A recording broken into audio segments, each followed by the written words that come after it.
तैयार हो गई?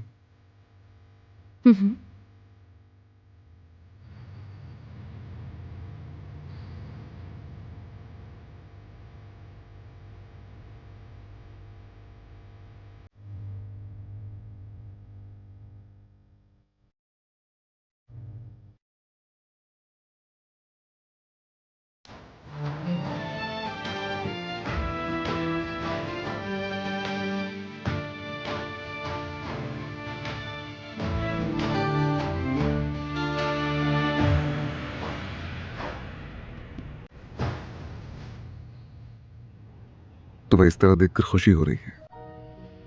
ये फूल बहुत खूबसूरत है। जब भी फूल खिलते थे तुम ऐसे ही ताज बनाती थी। मुझे कल रात सोते हुए याद आया, फिर मैंने ये खुद बनाया है।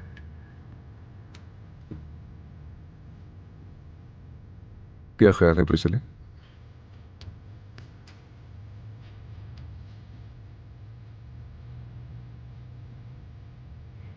मैं अपना हर लम्हा तुम्हारे साथ गुजारना चाहता हूँ।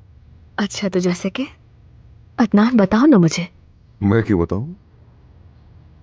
तुम्हें खुद अंदाजा हो जाएगा।